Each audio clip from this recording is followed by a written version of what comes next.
ketika Nabi Ibrahim akan menyembelih Ismail, Nabi Ibrahim sambil berkaca-kaca mengucapkan Allahu Akbar, Allahu Akbar, Allahu Akbar. Dijawab oleh Nabi Ismail, la ilaha illallah, wallahu akbar, Allahu akbar walillahil hamd.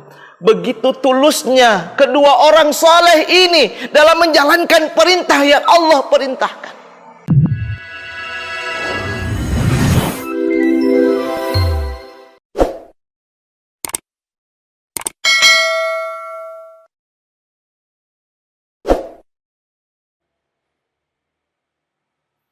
Assalamualaikum warahmatullahi wabarakatuh. Alhamdulillahi wa kafa wa salatu wassalamu ala nabiyina al-mustafa wa ala alihi wa ashabi ala sidqi wal wafa, amma ba'du. Allahumma ij'al qawli wa khutbati khalisan mukhlisan lillah, sahihan fasihan balighan bayinan nafi'an li wa liman sami'ahu bi rahmatika ya arhamar rahimin. Amin ya Allah ya rabbal alamin. Hadirin kaum muslimin dimanapun anda berada, alhamdulillah, semoga kita senantiasa diberikan oleh Allah kesehatan, dan mudah-mudahan kita pula diberikan kekuatan untuk senantiasa istiqomah menjalankan ibadah kepada Allah subhanahu wa ta'ala. Nabiullah Ibrahim dan Nabiullah Ismail alaihi salam, kisah seorang ayah dan anak yang diabadikan dalam Al-Quran manakala berkaitan dengan momen Idul Adha atau berkaitan dengan ibadah kurban. Banyak riwayat yang menceritakan berkaitan dengan mengapa Allah subhanahu wa ta'ala memerintahkan untuk berkurban. Kami membaca di dalam kitab Qisasul Anbiya karyanya Imam Ibnu Katsir. Kemudian juga kami membaca dalam buku kisah dan penciptaan dan tokoh sejarah zaman yang diambil dalam kitab yang berbahasa Arab yang berjudul Bada'iz Zuhur fi Waqa'iz Zuhur karyanya Syekh Muhammad bin Ahmad bin Iyas. Dikisahkan ketika Nabiullah Ibrahim menikah dengan Siti Hajar. Ya, kalau kita tahu Siti Hajar ini adalah hadiah dari seorang raja yang ketika itu ingin menikahi Siti Sarah. Tapi karena kekuasaan Allah, akhirnya si raja yang lalim tadi, karena raja tersebut senangnya itu ketika melihat wanita cantik, itu gejolak nafsunya itu luar biasa. Maka ketika melihat istrinya Nabiullah Ibrahim itu Siti Sarah, muncul hasrat untuk menikahi istrinya Nabiullah Ibrahim. Maka ketika itu Allah memberikan hidayah kepada raja tersebut, sehingga raja tersebut mendapatkan hidayah. Dan ketika mendapatkan hidayah, beliau mengikuti agama Nabi Ibrahim, dan beliau menghadiahkan seorang hamba sahaya yang bernama Hajar. Dan di kemudian hari Siti Hajar pun menikah dengan Nabiullah Ibrahim atas permintaan dari Siti Sarah. Karena yang kita ketahui bahwa selama menikah dengan Siti Sarah, Nabiullah Ibrahim belum dikaruniai anak. Mari kita sedikit melihat di dalam Al-Quran ketika Siti Hajar memiliki putra Nabi Ismail, kemudian Allah memerintahkan Nabi Ibrahim untuk membawa Hajar ke satu tempat. Tentu saja dalam kitab yang kami baca yang tadi Syekh Muhammad bin Ahmad bin Iyas, di situ diceritakan kenapa Nabi Ibrahim disuruh untuk memisahkan antara Siti Hajar dan Siti Sarah, karena ternyata Siti Sarah itu punya rasa cemburu. Karena Siti Hajar itu sudah memiliki putra. Dan Siti Hajar ini ya namanya istri kedua ya, apalagi sudah punya putra, rada sombong sedikit gitu ya, Masya Allah. Akhirnya menimbulkan kecemburuan, akhirnya dibawalah. Dan ketika dibawa ke sebuah tempat, di situ Nabi Ibrahim membuatkan satu rumah, ya rumah sederhana. di tengah tanah yang tandus. Ketika akan pergi, Siti Hajar bertanya, "Wahai suamiku, mau kemana?" Nabi Ibrahim tidak menjawab. Lalu pergi. "Suamiku, apakah ini perintah Allah?" Maka kata Nabi Ibrahim, "Iya, ini perintah Allah." "Baik, kalau memang itu perintah Allah, aku rela ditinggalkan di sini bersama putramu Ismail." Maka di dalam Al-Quran ketika Nabi Ibrahim meninggalkan Siti Hajar dan Nabi Ismail, di dalam surah Ibrahim ayat 37, Nabi Ibrahim berdoa, "Rabbana inni askantu min dzurriyyati biwadin ghairi dzi zar'in inda baitikal muharram." Rabbana inni askantu min dzurriyyati, ya Tuhan kami, sesungguhnya aku meninggalkan keturunanku. Ini askantu min dzurriyyati. Jadi ketika Nabi Ibrahim memberikan tempat tinggal, kemudian meninggalkan keturunan yaitu Nabi Ismail. Biwadin ghairi dzi zar'in inda baitikal muharram, di tanah yang mana di situ tidak ada tumbuh-tumbuhan. Faj'al afidatan minan nasi tahwi ilai marzuqhum minats tsamarat rabbana liyuqimus shalah. Maka ya Tuhan kami, tolong jadikan mereka tetap mendirikan salat. Faj'al afidatan minan nasi tahwi ilai marzuqhum minats tsamarati la'allahum yashkurun. Kemudian jadikanlah setiap manusia, faj'al minan nas, ketika lewat di daerah itu, kemudian jadikanlah tempat yang ditinggali oleh Siti Hajar dan Nabi Ismail ini mendapatkan rezeki, berikan rezeki kepada mereka dari tumbuh-tumbuhan. La'allahum yashkurun, supaya mereka tetap bersyukur kepadamu. Nah, ketika ditinggalkan lama, akhirnya ketika ditinggalkan kan Siti Hajar hanya diberi air kemudian gandum. Ketika persediaan habis, Siti Hajar ini bingung. Inilah yang memulai kisahnya. Kenapa terjadinya ibadah sa'i itu ya? Karena ketika itu Siti Hajar kebingungan karena air susunya juga tidak keluar. Kemudian Nabi Ismail ingin minum. Akhirnya Siti Hajar berlari ke Bukit Sofa, kemudian ke Bukit Marwah sampai 7 kali, sehingga ada suara yang mengatakan, "Ya Hajar, kembali ke tempatmu. Ismail sudah Allah berikan minuman." Dan ternyata ya, dari kakinya muncul itu air. Maka Siti Hajar langsung refleks berkata, "Ma'u Zamzam, Zamzam, Zamzam mubarak, Zamzam mubarak." Maka disebutlah itu air Zamzam. Andai kata ketika Siti Hajar tidak mengatakan Zamzam, Zamzam, maka air Zamzam itu akan mengalir seperti aliran sungai. Tapi ketika itu refleksnya Siti Hajar mengatakan Zamzam, Zamzam, ya jadi seperti sumur. Singkat cerita, Nabi Ibrahim pun kangen karena ingin bertemu dengan Siti Hajar dan Nabi Ismail karena udah lama. Masya Allah, luar biasa. Diceritakan ya hampir 14 tahun. Masya Allah, bayangkan. Kalau zaman sekarang ada seorang istri ditinggalkan oleh suami dalam kondisi memiliki anak kecil.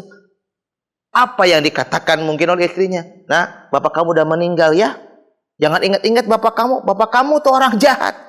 Tapi Siti Hajar tidak pernah mengatakan itu kepada Nabi Ismail. Akhirnya Nabi Ibrahim berkata, "Wahai istriku, bolehkah aku melihat mereka?" "Boleh, tapi jangan lama-lama." Akhirnya melihat, ternyata Masya Allah luar biasa. Nabi Ismail itu tumbuh menjadi pemuda yang luar biasa, tampan, gagah, pintar. Masya Allah. Akhirnya mengobati kangennya sudah selesai. Kemudian juga pamit kembali. Kemudian, nah mulailah ini. Ketika Nabi Ibrahim diuji oleh Allah di dalam mimpi. Dan diabadikan dalam surah As-Saffat dari ayat 99 ya, sampai dengan ayat 110. Dimulai dengan fabasyarnahu bighulamin halim. Ketika Nabi Ibrahim diberikan berita gembira berupa akan memiliki anak, yaitu Nabiullah Ismail. Nah di situ Allah menguji, falamma balagha ma'hu sa'ya qala ya bunayya inni ara fil manam anni adbahuka fangdur madza tara. Di situ Nabi Ibrahim ketika Nabi Ismail beranjak remaja, kemudian Nabi Ibrahim bermimpi apa? Untuk menyembelih Nabi Ismail. Tahukah kenapa Nabi Ibrahim disuruh menyembelih putranya? Ada dua versi. Ada yang mengatakan ketika Nabi Ibrahim ini kan senangnya dulu sebelum memiliki anak. Nabi Ibrahim ini senantiasa senang menjamu tamu. Kalau jamu tamu tuh nggak tanggung-tanggung. Ayo Pak makan Pak sini Pak. Ayo Pak makan sini Pak. Tiap hari. Kadang disembelihkan kambing. Kemudian sapi. Maka luar biasa itu. Ternaknya Nabi Ibrahim itu luar biasa. Banyak. Karena begitu ketika ada tamu. Disajikan apa? Ada yang berkata. Ya Ibrahim. Kenapa kok engkau begitu menjamu tamu tuh? Wah begitu hebat. Kata Nabi Ibrahim. Jangankan harta benda. Ketika nanti aku punya anak. Ketika Allah meminta untuk dikurbankan, akan aku kurbankan. Namanya orang belum punya anak. Ngomong gitu kan enak. Masya Allah. Itu versi pertama. Versi kedua, ada yang mengatakan bahwa Nabi Ibrahim pernah bernazar, ketika nanti aku memiliki putra, maka ketika Allah meminta untuk dikurbankan, akan aku kurbankan. Nah ini ujian Nabi Ibrahim datang. Akhirnya bilang ke Nabi Ismail, ya Ismail, ini mimpinya satu kali masih ragu ini jadi setan. Kedua, jadi mimpi pertama belum yakin. Mimpi kedua nih mulai ragu-ragu. Maka kita ketika itu kan disunahkan puasa tarawih. Karena ketika itu Nabi Ibrahim mulai ragu-ragu. Ini kayaknya gak mungkin dari setan. Akhirnya mimpi yang ketiga ini. Nabi Ibrahim baru mengatakan. Qala ya abatif alma tu'maru. Satajiduni insyaallah minas sabirin. Ketika dikata falamma balagu ma qala ya bunayya inni ara qala ya bunayya inni ara fil manam, wahai anakku yang tercinta, ayahmu ini bermimpi apa? Ketika ya bunayya ini ara fil manam anni adzbahuka, ayahmu ini bermimpi menyembelihmu. Maka perkataan Nabi Ismail masya Allah luar biasa. Qala ya abatif al, wahai ayahku, kalau memang itu adalah perintah dari Allah, laksanakan. Satajiduni insyaallah minas sabirin.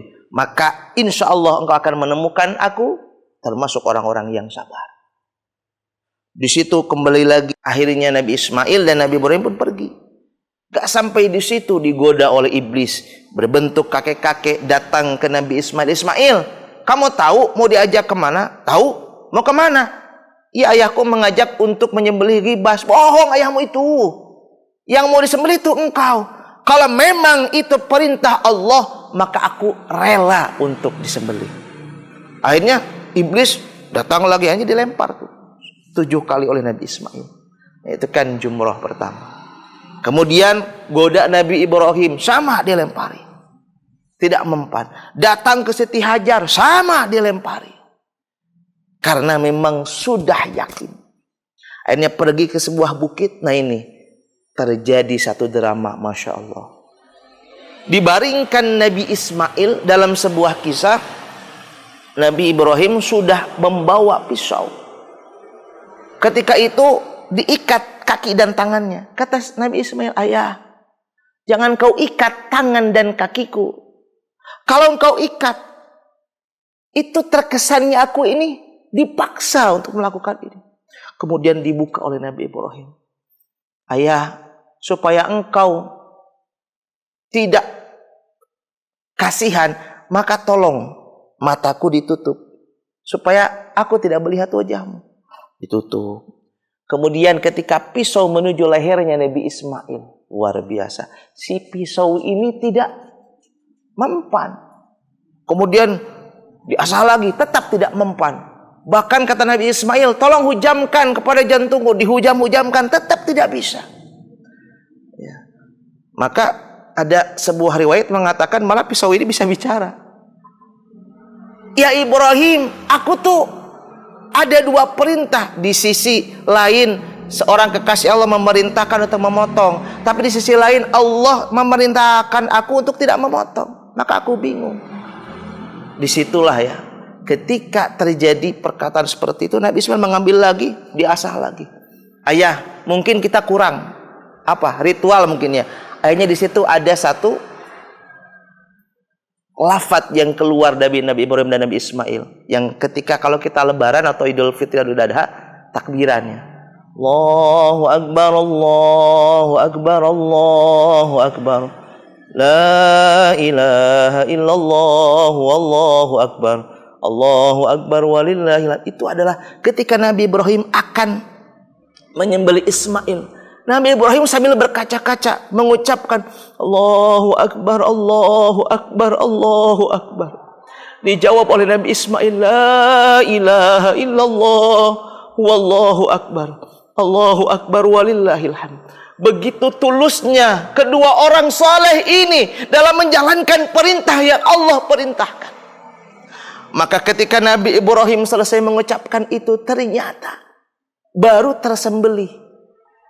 Dengan berkaca-kaca Nabi Ibrahim tidak bisa melihat putranya karena tidak tega. Ketika selesai Nabi Ibrahim kaget.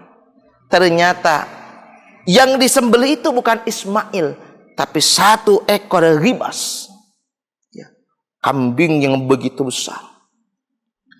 Ketika dilihat, Masya Allah, maka muncul di dalam surah As-Saffat, qad saddaqtar ru'ya inna kadzalika najzil muhsinin.